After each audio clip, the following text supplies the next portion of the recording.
আজকের ঈদ উল ফিতরের খুতবার আলোচ্য বিষয় ঈদ উল ফিতরের লক্ষ্য উদ্দেশ্য, রমাদানের ফজিলত, সাওমের শিক্ষা, সামাজিক প্রেক্ষাপট, রোজাদারের প্রাপ্য, নফল সিয়ামের গুরুত্ব, তাজা সিয়াম আদায়ের বিধান ও সময়সীমা।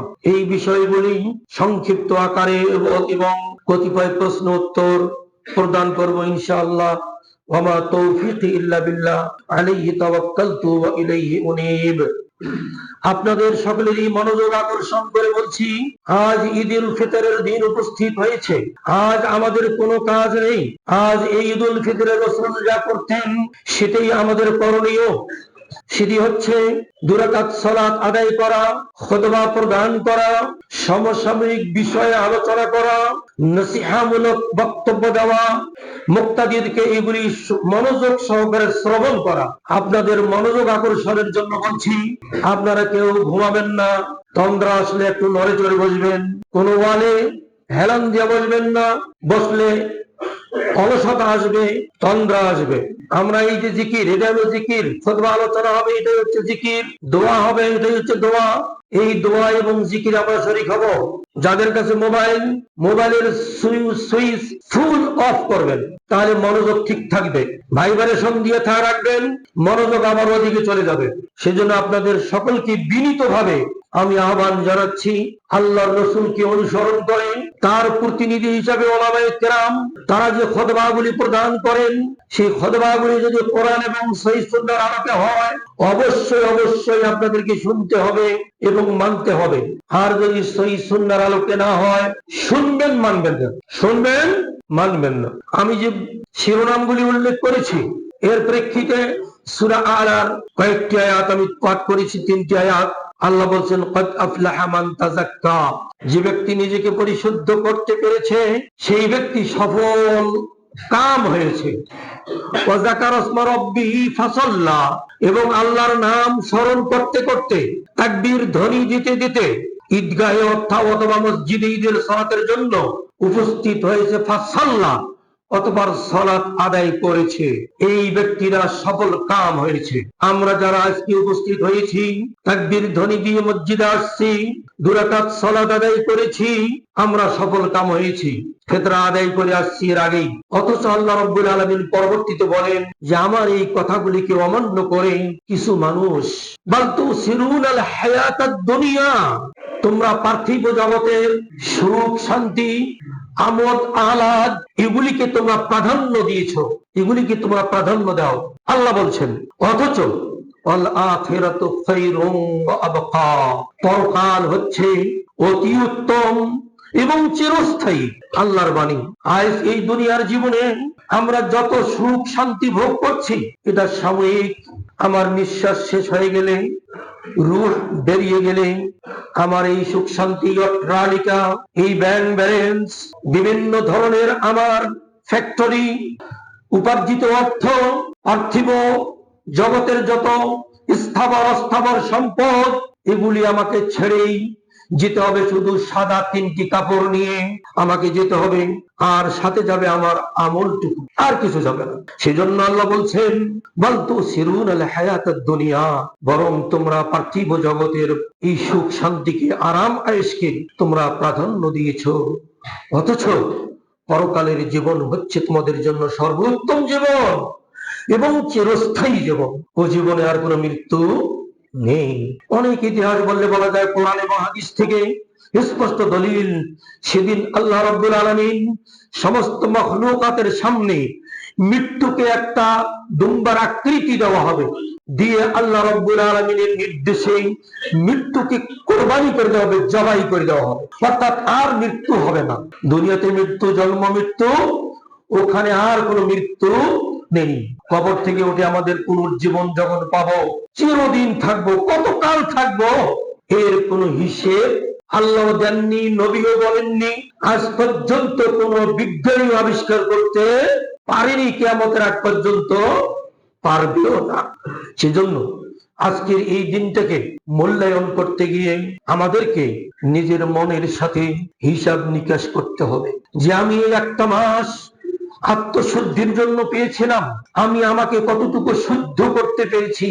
এই একটি মাস আমি আমাকে পাপাচার থেকে বিরত রেখেছিলাম, সুদ থেকে বিরত রেখেছিলাম, ঘুষ থেকে বিরত রেখেছিলাম, অন্যায় থেকে বিরত রেখেছিলাম, জুলুম থেকে বিরত রেখেছিলাম, বেইনসাফ থেকে বিরত রেখেছিলাম, মজুদদারি থেকে বিরত রেখেছিলাম, মুনাফাখুরি থেকে বিরত রেখেছিলাম, গাল মন্দ করা থেকে বিরত ছিলাম, ঝগড়াঝাটি করা থেকে বিরত ছিলাম, গীবত করা থেকে বিরত ছিলাম।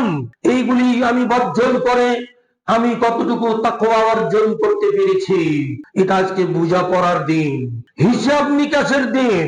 এই যে আল্লাহ রাব্বুল আলামিন এই মাসটিকে মুসলিম উম্মার জন্য ট্রেনিং এর ব্যবস্থা করে দিয়েছেন।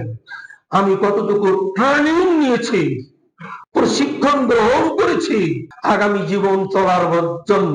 সৈনিকরা যেমন কর্মজীবনে দক্ষতার সাথে কাজ করতে গেলে বিভিন্ন ট্রেনিং এ তাদেরকে অংশগ্রহণ করতে হয় এবং সেই ট্রেনিং এর উপরেই তাদেরকে কর্মক্ষেত্রে গিয়ে কাজ করতে হয়, ঠিক মুসলিম উম্মাহর জন্য, সারা পৃথিবীর মুসলিম নারী পুরুষের জন্য আল্লাহ সুবহানাহু ওয়া তাআলা দয়া করে রমজান মাস আমাদের প্রতি নাজিল করে দিয়েছেন, যাতে করে মুসলিম মিল্লাত আত্মশুদ্ধ করে প্রশিক্ষণ নিয়ে জীবনের পরবর্তী অংশকে মৃত্যুর আগ পর্যন্ত যেন ওই তাকওয়ার উপরেই থাকতে পারে। উদ্দেশ্য এটাই। আর এই সমস্ত বর্জন করে ট্রেনিং নিয়ে যারা এই বর্জন করেছে, আজকের আনন্দ তাদেরই জন্য। যারা এই সমস্ত অন্যায় কার্যকলাপ বন্ধ রেখে সুচারুরূপে পুঙ্খানুপুঙ্খভাবে সিয়ামের ট্রেনিং গ্রহণ করেছে, রাসূল সাল্লাল্লাহু আলাইহি ওয়াসাল্লাম বলেছেন আজকের আনন্দ তাদেরই জন্য। সহিহ বুখারীর riwayat আবু হুরায়রা থেকে বর্ণিত, রাসূল সাল্লাল্লাহু আলাইহি ওয়াসাল্লাম বলেছেন লিস-সাইমি ফারহাতান, ফারহাতুন ইনদা ফিতরিহি ওয়া ফারহাতুন ইনদা লিকাই রাব্বিহি। সায়েমের জন্য, রোজাদারদের জন্য আজকের এই ঈদুল ফিতরের আনন্দ রোজাদাররাই উপভোগ করবে। লিস-সাইমি ফারহাতান, রোজাদারদের জন্য দুইটি প্রধান আনন্দের সময়, আনন্দের মুহূর্ত। একটি হচ্ছে রোজা ভঙ্গের সময় অর্থাৎ ঈদুল ফিতর, এবং প্রতিদিন সূর্যাস্তের পরে ইফতারের সময়। রোজা ভঙ্গের সময় রোজাদারদের জন্য আনন্দের সময়। আর কি ফারহাতুন ইনদা লিকাই রাব্বিহি, আর একটি হচ্ছে রোজাদারদের জন্য আনন্দের মুহূর্ত যখন তারা আল্লাহর সাথে সাক্ষাৎ লাভ করবে। সুবহানাল্লাহ। এই আয়াত, এই হাদিস থেকে স্পষ্টত বোঝা যাচ্ছে যারা এই সিয়ামের যাবতীয় হক আদায় করে সিয়াম সাধনা করেছে, অবশ্যই অবশ্যই তারা জান্নাতে যাবে। জান্নাত ছাড়া আল্লাহর সাক্ষাৎ পাওয়া যাবে না। জান্নাত হচ্ছে মুমিনদের সংসদ। সমস্ত মুমিন মুসলমানরা সেদিন যখন তাদের সংসদে উপস্থিত হবে, আল্লাহ রাব্বুল আলামিন সেদিন স্পিকার, উনি তখন স্পিকারের আসনে বসবেন, বসে উনি সমস্ত বান্দা বান্দীদের সাক্ষাৎ দেবেন। যারা সিয়াম পালন করেছেন তারা এই সুযোগটি পাবেন। এই হাদিসের আলোকে এটাই বোঝা যায়, হাদিস সহিহ বুখারী। তাহলে আজ আমরা বুঝতে পারলাম আজকের এই আনন্দ শুধু সিয়াম পালনকারীদের জন্যই। বড় পীর আব্দুল কাদের জিলানী রাহিমাহুল্লাহ তিনি একটি আরবি কবিতা রচনা করেছেন এই ঈদকে উপলক্ষ করে। তিনি তার আরবি রচনাতে আমি বলছি কবিতা, লাইসাল ঈদু লিমান লাবিসাল জাদীদ ইন্নামাল ঈদু লিমান খাফা বিল ওয়াইদ। ঈদ তার জন্য নয় যারা নতুন পোশাক পরে ঈদগাহে উপস্থিত হয়েছে। প্রকৃত ঈদ তার প্রাপ্য নয়। ঈদ মানে খুশি, খুশি, আনন্দ। এই আনন্দ তার প্রাপ্য নয়, বরং যে ব্যক্তি আল্লাহর আযাবকে ভয় করে এই মাস অতিবাহিত করেছে, আজকের আনন্দ তার জন্য। 2 নম্বর, লাইসাল ঈদু লিমান তাবাখখারা বিল উদ ইন্নামাল ঈদু লিমান তাবা ওয়া লাম ইয়াউদ। আজকের এই আনন্দ তাদের নয় যারা দামি দামি সুগন্ধি মেখে ঈদগাহে উপস্থিত হয়েছে। আনন্দ তাদের প্রাপ্য নয়, বরং প্রকৃত আনন্দের অধিকারী তারাই যারা এই সময়ে তওবা করেছে, এই সিয়ামের মাধ্যমে তওবা করেছে আর জীবনে কোনোদিন পুনরাবৃত্তি করবে না পাপে। যারা পাপ কাজে কোনোদিন পুনরাবৃত্তি করবে না, সাওমের মাধ্যমে তওবা করেছে, আজকের আনন্দ তাদেরই জন্য। 3 নম্বর লাইনে তিনি বলছেন, লাইসাল ঈদু লিমান নাসাবাল কুদুরা ইন্নামাল ঈদু লিমান সাআদা বিল মাকদুরি। যারা আজকে ঈদের দিনে ভালো ভালো রান্নার আয়োজন করেছে, বড় বড় ঢেক চুলায় চড়িয়েছে, অর্থাৎ বিশাল বিশাল আয়োজন করেছে, বিভিন্ন আইটেমের আয়োজন করেছে। কেউ 30 আইটেম, কেউ 25 আইটেম, কেউ 50 আইটেম, কেউ 75 আইটেম পর্যন্ত এরকম একটা লিস্ট দিয়েছে হাতে ধরে, ঈদের দিনে এতগুলা আইটেম আমরা তৈরি করব। তাদের আনন্দ আজকের জন্য তাদের আনন্দ নয়, বরং আনন্দ কার? ইন্নামাল ঈদু লিমান সাআদা বিল মাকদুর। বরং আজকের আনন্দ যারা সিয়াম, কিয়াম, যাকাত, ফিতরা এগুলির মাধ্যমে যথাসম্ভব সুনাম অর্জন করতে পেরেছে। কার কাছে? আল্লাহর কাছে। এগুলির মাধ্যমে আল্লাহর কাছে সুনাম অর্জন করতে পেরেছে, আজকের আনন্দ তাদের জন্য। তিনি 4 নম্বর পংক্তিতে বলেন, লাইসাল ঈদু লিমান তাযায়্যানা বিজিনাতিদ দুনিয়া ইন্নামাল ঈদু লিমান তাযাওয়াদা বিযাদিত তাকওয়া। আজকের এই দিনের আনন্দ তাদের ভোগ্য নয় যারা দুনিয়ার যাবতীয় সুসজ্জায় সজ্জিত হয়েছে, যাবতীয় সুসজ্জায় নিজেকে, পরিবারকে এবং বাড়িকে যারা সুসজ্জিত করেছে, তাদের আজকের এই আনন্দের কি যোগ্য নয় তারা। ইন্নামাল ঈদু লিমান তাযাওয়াদা বিযাদিত তাকওয়া। বরং আজকের এই আনন্দ তাদেরই জন্য যারা তাকওয়া অবলম্বনের মাধ্যমে পরকালের পাথেয় অর্জন করতে পেরেছে। তাকওয়া হচ্ছে পরকালের পাথেয়। কি নিয়ে যাবেন পরকালে? পাথেয় কি আপনার আমার? তাকওয়া। তিনি 5 নম্বর পংক্তিতে বলেন, লাইসাল ঈদু লিমান রাকিবাল মাতায়া ইন্নামাল ঈদু লিমান তারাকাল খাতায়া। যারা দামি দামি গাড়িতে চড়ে মাঠে উপস্থিত হয়েছে, আজকের আনন্দ তাদের নয়, বরং আজকের আনন্দ তাদের জন্য যারা যাবতীয় গুনাহ বর্জন করতে পেরেছে, পাপ বর্জন করতে পেরেছে। শেষ পংক্তিতে তিনি বলেন, লাইসাল ঈদু লিমান বাসাতাল বাসাত বিসাতা ইন্নামাল ঈদু লিমান জাওয়াজা সিরাতা। আজকের আনন্দ তাদের নয় যারা ঘর সুন্দর করে সাজিয়েছে, দামি চাদর বিছিয়ে বিছানাকে সুসজ্জিত করেছে, আজকের আনন্দ তাদের নয়, বরং আজকের আনন্দ তাদের যারা এই সমস্ত পাপ বর্জন করে ফুলসিরাত পার হওয়া, ফুলসিরাত অতিক্রম করার সুযোগ অর্জন করেছে। আজকের আনন্দ তাদের। ফুলসিরাত পার না হলে তো জান্নাতে যাওয়া যাবে না, যমুনা সেতু পার না হলে তো আমরা ঢাকা যেতে পারবো না, পদ্মা সেতু পার না হলে তো ওপারে যাওয়া যাবে না। আল্লাহ রাব্বুল আলামিন মুমিনদের জন্য, প্রত্যেক মানুষের জন্য ফুলসিরাত তৈরি করে রেখেছেন। ওই ফুলসিরাত পার না হওয়া পর্যন্ত জান্নাতে যেতে পারবো না। সেজন্য আজ আমি দুনিয়ায় যাবতীয় সুসজ্জায় সজ্জিত হয়েছি, এটাকে আমরা খুব আনন্দ মনে করে নিয়েছি। এগুলি আসলে আমাদের আনন্দের বস্তু নয়। এবার ঈদ উল ফিতরের লক্ষ্য উদ্দেশ্য বিশেষ সবর, সহানুভূতি, সহযোগী, সহমর্মিতার মাস, রহমত, মাগফিরাত, নাজাতের মাস, কাম, ক্রোধ, হিংসা, বিদ্বেষ কন্ট্রোল করার মাস, বশীভূত করার মাস, ঝগড়া, বিবাদ, খুন, খারাপি, রাহাজানি, চুরি, ডাকাতি, মজুদদারি, মুনাফাখুরি বর্জন করার মাস। এই মাস অতিবাহিত হয়ে আজকে আমরা ঈদ উল ফিতরে উপস্থিত হয়েছি। আজকের এই ঈদ উল ফিতরের লক্ষ্য উদ্দেশ্য আমাদেরকে যেগুলি বলা হলো সহিহ হাদিস থেকে, এবং আব্দুল কাদের জিলানীর যে কবিতা, আরবি কবিতা, এই কবিতার মাধ্যমে আমরা যেগুলি জানতে পারলাম, এগুলি আজকে আমাদের শিক্ষণীয় বিষয়। আমরা ঈদের সালাত পরে যখন বাসায় যাব, সাধ্য পক্ষে যতটুকু আমাদের খাবার সেটা খাবো, আনন্দে মাতবো না। দেখা যায় অনেকেই আজকে ঈদ করলাম, বাসায় গিয়ে মেটিনি শো দেখবো। আর ঈদ উপলক্ষে এক শ্রেণীর অসাধু মুসলমান, আমি তাদেরকে বেঈমান বলছি না, মুসলমান, তারা ঈদ উপলক্ষে বিভিন্ন দেশ থেকে আমদানি করে হিট সিনেমা, এমন হিট দেবে আপনাকে, আপনি যে 1 মাস নিথর হয়ে পড়েছিলেন, ওগুলি থেকে বিরত ছিলেন, আপনাকে হিটে আবার আপনাকে নিয়ে আসবে শয়তানের পথে। দেখা যায় আশপাশের বাড়িগুলিতে বড় বড় ডেস্কের মাধ্যমে গান বাজনা চলছে। এটা তো গান বাজনার দিন নয়, জিকির আজকারের দিন, তওবা করার দিন, আল্লাহকে স্মরণ করার দিন, আর আপনি পানাহার করার দিন খাবেন। এই দিনে সিয়াম পালন করা হারাম। এটাই হচ্ছে ঈদ উল ফিতরের লক্ষ্য উদ্দেশ্য। রোজাদারের রমাজানের ফজিলত, সাওমের শিক্ষা, সামাজিক প্রেক্ষাপট এ সম্পর্কে হাদিস বর্ণিত। সহিহ বুখারীতে আবু হুরায়রা রাদিয়াল্লাহু তাআলা আনহু বলেন, রাসূল সাল্লাল্লাহু আলাইহি ওয়াসাল্লাম বলেছেন, মান সামা রমাযান মিন আউয়ালিহি ইলা আখিরিহি খারাজাত মিন যুনুবিহি কায়াউমিন ওয়ালাদাতহু উম্মুহু। যে ব্যক্তি রমাদানের শুরু থেকে নিয়ে শেষ পর্যন্ত, গতকাল রমাদান শেষ হয়েছে, 30টা সিয়াম পূরণ হয়েছে, এই সিয়ামকে যারা যথাযথভাবে পালন করতে পেরেছে তার প্রতিদান আল্লাহ রাব্বুল আলামিন দেবেন। রাসূলের বাণীতে আল্লাহ রাসূল প্রকাশ করেছেন, খারাজাত মিন যুনুবিহি কায়াউমিন ওয়ালাদাতহু উম্মুহু। ওই ব্যক্তি তার সমস্ত পাপাচার থেকে মুক্ত হয়ে যাবে ওই দিনের মতো যেদিন তার মা তাকে প্রসব করেছেন।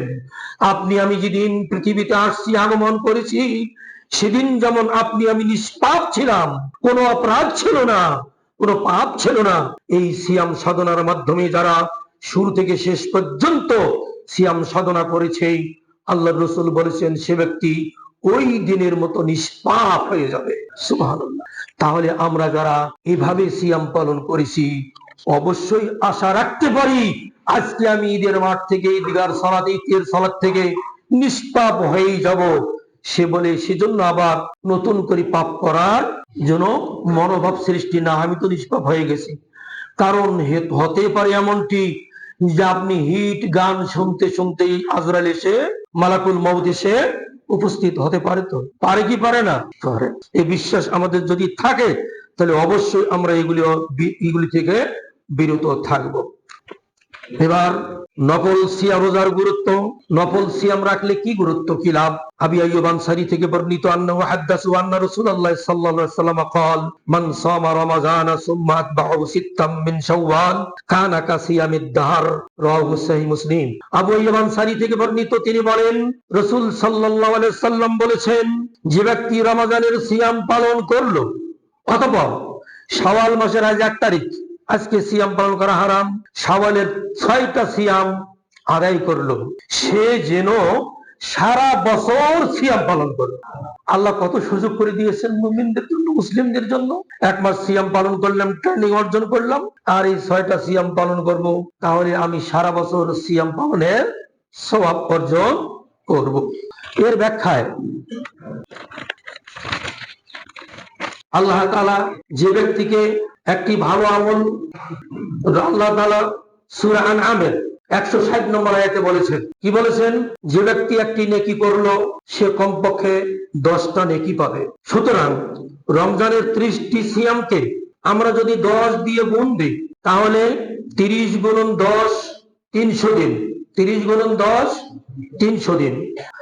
আর শাওয়ালের 6টিকে যদি 10 দিয়ে গুণ দেই, তাহলে 6 10 60, তাহলে এই 360 দিন, আরবি পঞ্জিকা অনুযায়ী 360 দিনে 1 বছর, আর সৌর বর্ষ হিসাবে 365 দিনে 1 বছর, আরবি হিসাবে 5 দিন কম। আল্লাহ রাব্বুল আলামিন এই যে সারা বছর সিয়াম পালনের সব এভাবেই প্রদান করেন। যে ব্যক্তি 1 মাস সিয়াম 30 দিন পালন করলো আর 6টা সিয়াম পালন করলো, সে সারা বছর সিয়াম পালন করা সব অর্জন করলো। এই ব্যাখ্যাটা জাদুল মাদ 2য় খণ্ডের 81-82 পৃষ্ঠায় প্রদান করা হয়েছে। প্রশ্ন জাগতে পারে, আমার যদি 29টা সিয়াম হয় তাহলে তো কমে গেল না। আল্লাহ রাব্বুল আলামিন মাসের কথা উল্লেখ করেছেন। রমজান মাস 29ও হতে পারে, 30ও হতে পারে। রাসূল সাল্লাল্লাহু আলাইহি ওয়াসাল্লাম বলেছেন, আশ-শাহরু হাকাযা হাকাযা হাকাযা, অর্থাৎ 2 হাত তিনি 3 বার দেখালেন, 3 10 30। আবার দ্বিতীয়বারে বললেন আশ-শাহরু হাকাযা হাকাযা হাকাযা, একটা আঙ্গুল বন্ধ করে দেখালেন 29। আরবি মাস 29ও হয়, 30ও হয়। তারপরে মাস পূর্ণ 29 দিন দিয়ে, মাস পূর্ণ 30 দিন দিয়ে। ইংরেজি বর্ষ কোন একটা মাস 31 হয়, কোন একটা মাস 30 হয়, একটা মাস শুধু 28, সেটা আপনারা জানেন। যা হোক, আল্লাহ রাব্বুল আলামিন আমাদেরকে পূর্ণ 1 মাস সিয়াম পালন করার সুযোগ দিলে, আর এই 6টি নফল সিয়াম আদায় করলে পূর্ণ 1 বছর সিয়াম পালনের সওয়াব অবশ্যই আমরা আশা করতে পারি, সহিহ মুসলিমের হাদিস দ্বারা প্রমাণিত। আল্লাহ আমাদের সবাইকে নফল সিয়াম পালন করার তৌফিক দান করুন, আমিন। কাজা সিয়ামের বিধান। কাজা সিয়াম আদায় করার পূর্বে কেউ যদি মারা যায়, সে ব্যাপারে মহানবী সাল্লাল্লাহু আলাইহি ওয়াসাল্লামের বাণী পরিধানযোগ্য। আয়েশা রাদিয়াল্লাহু তাআলা আনহা থেকে বর্ণিত, তিনি বলেন রাসূল সাল্লাল্লাহু আলাইহি ওয়াসাল্লাম বলেছেন, মান মাতা আলাইহি সাওমুন সামা আনহু ওয়ালিয়ুহু মুত্তাফাকুন আলাইহি। সহিহ বুখারী মুসলিমের হাদিস। যে ব্যক্তি সিয়াম অনাদায় রেখে মৃত্যুবরণ করেছে, তার পক্ষ থেকে তার ওলি, অভিভাবক, তার ওয়ারিসরা সিয়াম পালন করবে। সহিহ বুখারী মুসলিমের হাদিস। এক শ্রেণীর আলেম ফতোয়া দেয়, আপনার বাবা, আপনার মা সিয়াম অনাদায় মারা গেছে, এত হাজার টাকা তার কাফারা দিতে হবে। কাফারা কাকে দেব? অথচ 1400 বছর আগে আমাদের নবী সাল্লাল্লাহু আলাইহি সাল্লাম বলে গেছেন সহিহ হাদিস, এমন যদি কারো ঘরে আমার বাবা মারা গেছেন 15 সিয়াম পালন করে, এই 15 সিয়ামের মধ্যে পালন করার পর তারপরে আরো উনি 10 দিন ছিলেন মেডিকেলে, সিয়াম পালন করতে পারেন 10 দিন, 20 দিনে তিনি ইন্তেকাল করেছেন। এই যে 10 দিনের সিয়াম বাকি থাকলো, আর পরে যে 10 দিন ওটা তোমার হায়াত শেষ, পরে 10 দিন দেওয়া লাগবে না। যে 10 দিন চিকিৎসা অবস্থায় থাকলেন, এই 10 দিনের শ্রম আমাকে পালন করতে হবে। আমি তার ওয়ারিস, আমি তার উত্তরাধিকারী, আমার কর্তব্য। আমি চাকরিতে যাব, ব্যবসায় যাব, মাঠে যাব, উপার্জনে যাব, সিয়াম পালন করতে পারবো না, হুজুর নেন কাফারাটা আদায় করে দিয়ে যাব, হবে না। আপনাকে সিয়াম পালন করতে হবে। সহিহ বুখারী এবং সহিহ মুসলিমের হাদিস। তবে যদি আপনি সিয়াম পালন করতে অপারগ হন নিজেও, সেক্ষেত্রেও আল্লাহর রাসূল ব্যবস্থা দিয়ে গেছেন। এটি আবু হুরায়রা থেকে বর্ণিত, তিনি বলেন, মান মাতা ওয়া আলাইহি ক্বালা রাসূলুল্লাহ সাল্লাল্লাহু আলাইহি ওয়াসাল্লাম মান মাতা ওয়া আলাইহি সিয়ামু শাহরি রমাদান ফালইউতইম আনহু মাকানাহু কুল্লা ইয়াউমিন মিসকিনা। রাওয়াহু তিরমিজি। তিরমিজির সহিহ হাদিস। যে ব্যক্তি সিয়াম অনাদায় রেখে, ওই যে 10 দিন আমার বাবা সিয়াম পালন করতে পারেনি, অসুস্থ, ওই 10 দিনের আমাকে কি করতে হবে? প্রত্যেক সিয়ামের পরিবর্তে একজন মিসকিনকে খাওয়াতে হবে, অথবা অনুপরিমাণ টাকা দিতে হবে, পয়সা দিতে হবে। এটাই হচ্ছে নিয়ম। কাজা রোজা পরিশোধের সময়সীমা কতদিন? 1 রমজান থেকে পরবর্তী রমজানের পূর্ব পর্যন্ত কাজা রোজা রাখা পরিশোধ করার সময়। মা বোনদের তো প্রাকৃতিক কারণেই তাদের সিয়াম কাজা হয়, কারো 3টা, কারো 5টা, কারো 7টা, কারো 10টা, এইভাবে কাজা হয়ে যায়। তারা এই সিয়াম গুলি আদায় করার সুযোগ পাবেন এই যে শাওয়াল থেকে নিয়ে আগামী রমজান পর্যন্ত। এক্ষেত্রে একটি হাদিস সহিহ বুখারী মুসলিমের। আয়েশা রাদিয়াল্লাহু তাআলা আনহা বলেন, কানা ইয়াকুনু আলাইয়া সাওমু ফি রমাদান, রমাদান মাসে আমার সিয়াম অনাদায় থাকতো ঋতুস্রাবের কারণে। ফামা আস্তাতিউ আন আকজিয়া ইল্লা ফি শাবানা, পরবর্তী শাবান ছাড়া আমি সেটা পূরণ করতে পারতাম না। কারণ ক্বালা ইয়াহইয়া বিন সাঈদ তানি আশ-শুগলু মিনান নবী সাল্লাল্লাহু আলাইহি ওয়াসাল্লাম আও বিন নবী সাল্লাল্লাহু আলাইহি ওয়াসাল্লাম। আয়েশা রাদিয়াল্লাহু তাআলা আনহা উল্লেখ করেন, আমার প্রয়োজন রাসূলের সাথে, অথবা রাসূলের প্রয়োজন আমার সাথে থাকার কারণে আমি এই সিয়াম পালন করতে আমার বিলম্ব হতো। হাদিস সহিহ বুখারী মুসলিম। হাদিস থেকে প্রমাণিত হচ্ছে, যদি কোনো মা এই সিয়াম পালন করতে বিলম্ব করতে চান, বিলম্ব করতে পারবেন প্রয়োজনে, তবে বিলম্ব করা ঠিক হবে না, কেননা আপনার নিজের হায়াতের কোনো গ্যারান্টি নেই। অতএব যত তাড়াতাড়ি সম্ভব এটাকে পালন করতে হবে, আদায় করে দিতে হবে। এরপর কিছু প্রশ্ন এবং উত্তর। প্রশ্ন: অমুসলিমদের সাথে ব্যবসা বাণিজ্যের খাতিরে ঈদ ও অন্যান্য অনুষ্ঠানে আমরা তাদের দাওয়াত করে থাকি এবং তারা আমাদের দাওয়াতে সাড়া দেয়, অনুরূপ তারাও তাদের পূজাতে আমাদেরকে দাওয়াত দেয়। প্রশ্ন হলো, আমরা তাদের দাওয়াত খেতে পারবো কি? উত্তর: আপনি, আপনার বন্ধু, আপনার সহকর্মী, অফিস কর্মী, আপনার অধীনস্থ কর্মচারী, তাদের সাথে ভালোবাসা, তারা অমুসলিম, আপনি আপনার ঈদের আনন্দে তাদেরকে শরীক করতে পারেন। আপনি খাবার যে আয়োজনগুলি করছেন বাড়িতে, প্রতিবেশী, বন্ধু, আপনি তাকে হাদিয়া দেবেন, পাঠিয়ে দেবেন, সে গ্রহণ করবে, সে গ্রহণ করতে পারবে, আপনিও দিতে পারবেন। এবং তারা যদি আপনাকে দাওয়াত দেয় মেয়ের বিয়েতে, ছেলের বিয়েতে, আপনিও যেতে পারবেন, খেতে পারবেন। তবে তাদের পশু, জবাইকৃত পশুর গোশত খেতে পারবেন না। ওরা যদি জবাই করে, আর কোন মুসলিম বাবুর্চি যদি জবাই করে, রান্না করে, তাহলে সেটা খেতে পারবেন। অনুরূপ ভাবে তাদের পূজা পার্বণে, তাদের অনুষ্ঠান, ধর্মীয় অনুষ্ঠানে যে সমস্ত তারা খাদ্যের আয়োজন করে থাকে, সেই খাদ্যের জন্য যদি আপনাকে দাওয়াত দিয়ে থাকে এবং অথবা আপনার বাড়িতে যদি তারা পাঠিয়ে দেয়, সেটা গ্রহণ করা যাবে না। কেননা সেটা তারা গায়রুল্লাহ নামে তৈরি করেছে। কার নামে? গায়রুল্লাহ নামে। আল্লাহ কোরআনে সূরা মায়দায় নিষেধ করে দিয়েছেন, ওমা উহিল্লা বিহি লিগাইরিল্লাহ, গায়রুল্লাহ নামে যেগুলি উৎসর্গ করা হয় সেগুলি তোমাদের জন্য হালাল নয়, ওগুলি বর্জন করতে হবে। প্রশ্ন: ঈদের সালাত শেষ হওয়ার পর আমাদের আর কি করণীয়? উত্তর, ঈদের সালাতের পর একজন মুসলমান অপর মুসলমানের সাক্ষাৎকালে দোয়া বলবে, তাকাব্বালাল্লাহু মিন্না ওয়া মিনকুম সালিহাল আমাল ওয়া আনতুম কুল্লু আমিন বিখাইর ওয়া আনতুম কুল্লু আমিন বিখাইর। মানে হচ্ছে, আল্লাহ আপনার এবং আমার সালেহ আমলগুলি, নেক আমলগুলি কবুল করো এবং আমরা প্রত্যেক বছর যেন কল্যাণের উপরেই থাকি, এই দোয়া করা। আমরা তা না করি বন্ধুর সাথে দেখা, ভাইয়ের সাথে দেখা, আত্মীয়ের সাথে দেখা, সহকর্মীর সাথে দেখা, এসব কোলাকুলি করে সুন্নতকে তুলে দেওয়ার জন্য এই বেদাত গুলি আবিষ্কৃত হয়েছে। যেখানে বেদাত সেখানে সুন্নত উঠে যাবে, আর যেখানে সুন্নত আসবে সেখানে বেদাত দূরীভূত অবশ্যই হবে। আলো হলে অন্ধকার চলে যাবে, সূর্য উঠলে রাতের অন্ধকার দূর হবে। ঠিক সুন্নত গুলি আমাদেরকে পালন করতে হবে, পরিবারে শিক্ষা দিতে হবে। আপনি বাসায় গিয়ে আপনার স্ত্রী হয়তো আসতে পারেন নাই, আপনি তাকে গিয়ে সালাম দেবেন, বলবেন তাকাব্বালাল্লাহু মিন্নি ওয়া মিনকা সালিহাল আমাল ওয়া আনতুম কুল্লু আমিন বিখাইরিন। আল্লাহ তোমার এবং আমার, তোমাদের এবং আমাদের সমস্ত নেক আমলগুলি কবুল করো। তোমরা এবং আমরা যেন সারা জীবন, প্রতি বছর সারা জীবন যেন আমরা কল্যাণে, বরকতে, রহমতে, যাবতীয় মঙ্গলে যেন আমরা জীবন যাপন করতে পারি। আরবি না বললে বাংলা তো বলতে পারবেন, এই দোয়াগুলি তো শিখবেন আপনারা, এগুলি বলবেন। অনুরূপ ভাবে ঈদের নামাজের পর গৃহে গিয়ে 2 রাকাত সালাত আল্লাহ রাসূল সাল্লাল্লাহু আলাইহি ওয়াসাল্লাম করেছেন। হাদিসটি ইবনে খুজাইমা বর্ণনা করেছেন। এই হাদিসটিকে মুহাদ্দিসিনগণ সহিহ বলেছেন। ঈদের সালাতের আগে কোনো সালাত নাই, ঈদের সালাতের পরে কোনো সালাত নাই, তবে বাসায় ফিরে 2 রাকাত সালাত আল্লাহর নবী আদায় করেছেন। আমরা বাসায় গিয়ে 2 রাকাত সালাত আদায় করব, এটা হচ্ছে সুন্নাহ। প্রশ্ন, বেনামাজি সন্তানদের ব্যাপারে পরিবারের কর্তার কর্তব্য কি? জটিল প্রশ্ন। বেনামাজির অভাব নেই, আমরা যারা এখানে উপস্থিত আছি প্রত্যেকের পরিবারে কিছু না কিছু বেনামাজি আছে। বলবেন হুজুর আপনার, আমারও। আমি বলে দিলাম ভাই, বলে দিলাম কর্তব্য কি তাহলে? এখন আমার কর্তব্য কি?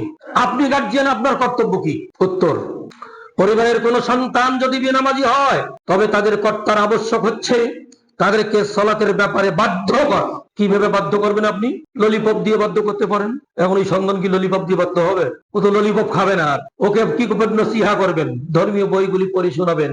এই যে আল্লাহ রাসূল বলছেন, যে ব্যক্তি সালাত ছেড়ে দিল সে কাফের হয়ে গেল। তুমি কাফের, আমি মুসলিম, একসাথে একে বাড়িতে থাকা যাবে না, তুমি গেট আউট। বাধ্য করবেন, এটাই হচ্ছে প্রকৃত মহব্বত। আমরা মহব্বতকে পাল্টে ফেলেছি। আমার ছাওয়া বাড়িতে অন্য, আমার বাড়ি ছাড়া অন্য জায়গায় থাকবে, হবে না।